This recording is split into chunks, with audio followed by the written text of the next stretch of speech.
Let's learn how to work with JavaScript functions. Let's go ahead and create a brand new project. File, New, Project, and we'll call this Functions Are Fun. And we're doing an ASP.NET application. We're leaving it empty. Click OK. And this will take us into Visual Studio development environment. Go ahead and close this window. You can leave it open if you want. I like it closed. And here's our project. I'm going to right mouse click on my project, and let's add a new HTML page. I'll call it index. And while we're here, let's go ahead and create a new folder. Add new folder, and let's call it JavaScript. And then within that folder, we'll right mouse click that, and we'll choose Add, and we want to create a JavaScript file. And let's go ahead and call that My Script, and we'll click OK. And we can type JavaScript in there. Let's come back over to our HTML page, and let's try to figure out what we want to do in order to learn how to work with JavaScript functions. So we're going to create a website that allows a user to enter in somebody's name, and then we'll have a combo box where they can choose the state that they live in, and then a radio button to choose their gender, whether male or female, and a checkbox that says whether or not they would like to have online billing. So let's first take a look at the label tag in HTML. The label tag in HTML allows us to specify a caption for input. Now you don't have to use this. You could just go and specify text. We could have just said the full name just like that, and then had an input next to it. But by us actually using this label tag, you specify an opening label tag and a closing label tag. You can actually attach it or link it to a specific input and give you greater control over what's going on. And the way you link it to an input is by using the keyword for equals, and then you specify the ID of what you want to link it to. And in this case, we could come over here and we could say we want to link it to an input, and that input is going to be a text input, and it's going to have the ID of full name. That links this label to this text input. And then we can also specify another property on that text field. We could specify what the placeholder would be, and the placeholder actually says what text would you like to show up inside of the text field. So we'll say enter the full name. We'll break that up and make it look a little bit nicer, and then let's go ahead and close off that input type. And if we ran it right now, let's take a look and see what it looks like. So when we run our program, we should see that there's a label on our web page and that there's a text field also there. And notice it says enter the full name, and that shows up inside of the text field. It's like a hint. And so if I click on that, once I start typing something, that other text just disappears immediately. So that's what the label field will do for us. It allows us to attach text, this full name, to another ID, and the input type text enters a box or displays a box that allows us to type in data or get data from the user. And as long as you give it an ID and link it to the label with the for keyword, they're linked together. Now the placeholder itself, once again, that's a hint that helps the user to understand what they should type in. Let me run it one more time, and let's take a look at that box, that text box. And I'm just going to type in a bunch of data. I'm going to type 0, 1, 2, 3, 4, 5, 6, 7, 8, 9, 10, 1, 2, 3, 4, 5, 6, 7, 8, 9, 10, 1, 2, and I can just keep typing. But if you notice, by default, the width of that box was 20 characters displayed. It displayed 20 characters. We can actually change that 20 character, and I'm going to drop it down to the next line so you can just see it. And I'll say size equals 30. Let's go ahead and save that, run one more time, and let's see what happens. So now, if you notice, the box is bigger. 0, 1, 2, 3, 4, 5, 6, 7, 8, 9, 0, 1, 2, 3, 4, 5, 6, 7, 8, 9, 0, 1, 2, 3, 4, 5, 6, 7, 8, 9. So that's now the width of the box, the 30. Can I keep typing? Yes. So it doesn't limit the amount of data that you can type in, but what the size limits is the size of the box. If you wanted to limit how many characters they type in, you then change the max length field, and you can specify a number. Let's say max length equals 30. Same as the size. Let's run it one more time and see what max length does for an input type of text. Once again, 0, 1, 2, 3, 4, 5, 6, 7, 8, 9, 10. 1, 2, 3, 4, 5, 6, 7, 8, 9, 10. 1, 2, 3, 4, 5, 6, 7, 8, 9. And I can't type anything else because I've already got 30 characters in there. Let's go ahead and add another label, and let's add another text field. So we'll have a label for equals, and let's go ahead and say this will be for a password ID. We'll call it password. And we'll actually type in the word password. That'll be the text that shows up. And then let's do another input. Input type equals, and this time instead of password or text, we'll do a password input, and we'll give it the ID of password. In fact, let's just do this to make sure that we're not being confused with other HTML tags. We'll say my password, and we'll do the same thing right here. My password. Remember, case matters. And we won't worry about typing in a placeholder, a size, a length, or anything like that. So we'll just close that off. Let's run it one more time and see what the password input type looks like. So now we have a text. Enter the name. We'll say Greg, password, hello. Notice it automatically handles the password text for us. So that's pretty interesting. Just by specifying text, it handles it. Notice that the password is displayed on the same line as the other text. If I minimize the window, it automatically tries to adjust. Now, why does it display it on the same line? That's because it just starts reading HTML. And if you wanted to do that on a separate line, you would actually have to add a break statement in between the two. Let's run that one more time and see if we actually see the input show up on the next line. And now it does. Let's go ahead and add some JavaScript to this since we're not using a form tag. So I'll go ahead and add another input. And this time we're going to say the type is going to be a button. It's going to have the value, and we'll call it save, even though it really won't save. And then we're going to give it an on-click event. And let's send that on-click event to a function called process data, parenthesis, parenthesis. And then we'll close off that button, and that will send off the control of the program to the process date function when we go and write that.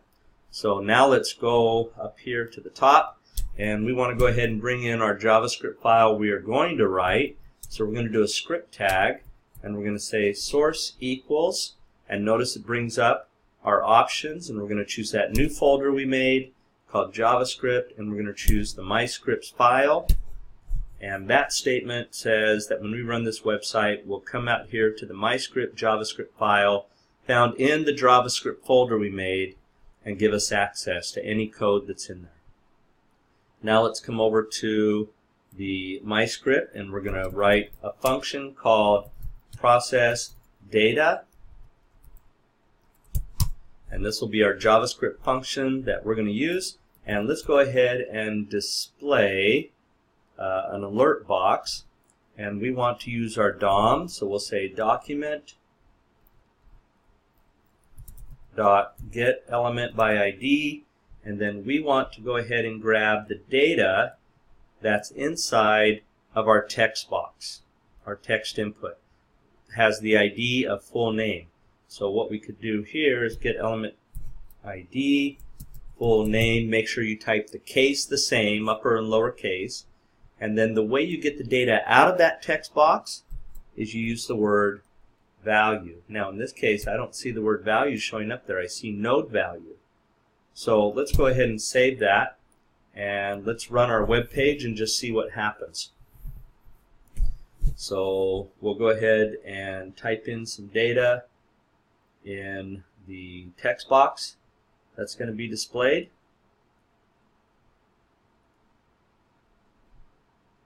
So we'll come right here, we'll type in Mickey Mouse, we're going to click on the save button,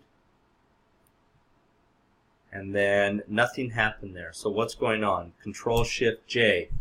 That takes us to our editor, and it says, hey, process date. Notice the word date there is not defined. So this is a great way for us to look and see what's going on. We've realized that we probably didn't type that in correctly. Using that Control-Shift-J on the inspector allows you to help debug what's going on. We said this was called process data, but back over here we said process date. So once again, using that Control-Shift-J to inspect is a great way for you to go and debug what's going on in your website when your JavaScript doesn't work. Let's try it one more time. We'll type in Mickey Mouse, click on that button, and there's our alert box, and it says OK. So even though we didn't see the word value show up, value is how you get data out of a text box. And we could save that data, we could write it somewhere, we could change the data, but once again realize by using the DOM, get element by ID, specifying the text input, its ID, which was called full name, right here, that gives us access to pull the value out of that text HTML. And we could do the same thing. I just went and added an alert box to go and pull the data out of that password text field. Now remember, we said get the value out of it. When we typed that value in the text box, it was being masked to where you couldn't see the password show up. Go ahead and type in Mickey Mouse one more time, and then we'll type in hello. Notice we don't see it there. But if I actually go and access the value, I can see what I type in for that password. So let's learn how to use what we call a combo box, but in HTML terms it's called a select box. First I'm going to come in here and I'm going to add another break statement just to clean up that input a little bit. And then right here let's start typing in a select statement. Let's give it an ID of my state, and then within that we need to give it options, and these are the items within the select list. Option, we'll say value, CO, and then we'll type the text we want to show up. We'll say Colorado, and we can say option value equals TX, Texas, and let's give it one more option. Option value equals UT, and that will be Utah. So this will be what displays, and if you ever click on one of them, this will be the value associated with it. Let's go ahead and add another break there to clean it up. And then if we wanted to, we could even add a label for this. So let's say label for equals my state. Say choose a state. So let's go ahead and run this and just take a look at it, and then we'll see how to pull the data out of that list box that we have. So here's the list box, and there's the options. And so let's now, and there's our label. And maybe we should add a couple more break statements to clean it up even more. Of course, we're not really trying to make this look too beautiful or anything. We're just learning syntax. But I'll add another break for each of these just to clean it up. I have 2 breaks. And let's come over here to the JavaScript file. And now let's go and do an alert box. We'll do a document.getElementById. And we want to access my state and grab its value and display it. So let's see if the value actually works for that select tag. We'll run it one more time, and we'll type in the name. The name that we'll choose will be Mickey Mouse. The password will be hello, and we'll choose Utah as the state and click Save. Mickey Mouse, hello, and there's UT. Notice it didn't display Utah, it said UT. Now why is that?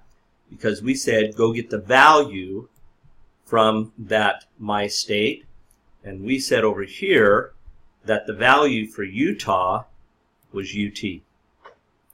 So let's learn one more, and that is let's do the radio button. In fact, we'll do 2, radio button and a checkbox, and let's go ahead and add those. So first thing I'll do is I'll go ahead and do an input type equals, we'll do a checkbox, and we'll go ahead and start with that item checked. And let's give it an ID equals, we'll call it send email. Let's add 2 more breaks in between that checkbox. And let's add a label for that checkbox. We'll say label for, and then we want to give it the ID, so it'll be send email and send emails. And then come over here to the script, and we can say if document.getElementById, and we want to go get that send email dot value equal true. Then let's go ahead and say alert, you will receive emails, else alert, you will not receive emails. Let's run it one more time and see if that's all you have to do to work with the checkbox. You just say, go check the value, and the value is going to be checked or not checked. And do we say that it's true? Well, let's try it. It's already checked. Let's just run it. We're not going to worry about not entering other data. And it says, you will not receive, spelled incorrectly, sorry, emails. Now, wait a minute. What happened there? Because we said it was checked. Well, maybe by grabbing the value on a checkbox, you're not really saying, is it equal true? Maybe there's something else you have to do for the checkbox. And that is, we have to figure out, how do we know whether or not they checked the checkbox? And all we really had to do was, for that checkbox, instead of saying what is the value, we just say, is it checked? So let's go try it one more time. And we won't worry about entering in the other data. And we'll just click Save. We know it is checked, so let's see what it says. You will receive emails. Let's do unchecked. And I still didn't correct the spelling yet. Okay. You will not receive the emails. So if you notice, for text boxes and the select box, you're going to use value, but for a checkbox, you're going to use the check. So how do we work with a radio button and make sure that they work together, make them mutually exclusive? Well, first thing I want to do is I want to come over here to the HTML, and I need to add the radio button. I'm going to paste in the two breaks, and then right here I'll work with the radio button. So let's go ahead and add a radio button tag by saying input type equals, and it's a radio. That's one way you could actually work with radio buttons, and we're going to go ahead and keep using that, and we're going to say we're going to give it an ID equals gender male, and then we're going to give it a name of gender, and we're going to give it a value of M for male, and then we're going to go ahead and say male is the text that will associate with that radio button. And let's go ahead and add a break onto that, and let's do the same thing. Input type equals radio, ID equals gender female, name equals. Now I'm going to use the same name here, and by me using the same name for those two radio buttons, we're going to make these mutually exclusive to where they act like a radio button group, to where they can work together, but you can only have one check. We'll say value equals F. We're going to say that by default it's checked, and then we'll say female, and let's go ahead and run that and just see what it looks like, and then we'll write the JavaScript to pull the value out of it. So we'll go ahead and run that program, and here's the radio buttons. Note that female is already checked because we said it was checked, and notice I can only have one checked at one time. Now, why is that? It's because I said that the name of each of those radio tags was gender. This is what makes them working together like there's a container there. And now that we have that HTML there, let's come over here and let's write our code. We'll say if document.getElementById gender male checked equal true, then we'll go ahead and say alert, you are a male, else alert, you are a female. And let's go ahead and run that, see if it works. And we'll go ahead, and by default female is checked. We'll click that. Don't worry about those other alert boxes. And it says you are a female. If I did it again with male, save, it says you are a male. So this is how you work with different input types, the text, and the select, and the password, you look for value, the checkbox, you look for checked, a radio button, you look for checked. And how do you link radio buttons? Through the name, not the ID, but the name. In fact, one other cool thing we could do, let's just go ahead and write a p tag there, and we'll say the ID is equal to output, and we'll add a couple breaks at the end there just to separate the button, and come back over to your JavaScript, and then instead of doing all these different alert boxes, what we could do instead is we could create a variable. We'll call it soutput, and we'll say soutput equals that document for the text. And let's do the same thing here, but this time we'll say soutput equals soutput plus, because we're going to concatenate, and we're just going to build HTML. So I'm going to come over here and I'm going to add in a break tag.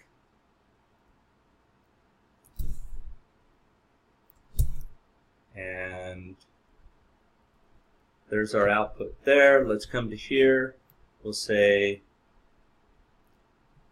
soutput equals S output, because we keep concatenating on. In fact, we want this break tag on all of these because we're just building HTML. Break tag, and we're concatenating on HTML code. And right here, we'll say S output equals S output, and keep concatenating, and we're going to keep adding on carriage returns to clean it up and make it look nicer. S output equals S output plus. I think you get the idea. We're just concatenating one big string of HTML code. And by us doing that HTML code, when we get the string all the way built, then we can go ahead and write that string back to the web page. And we'll finish this up by doing another break right there. And one more time we'll do it here where we keep concatenating, and at the very end we concatenate one more break.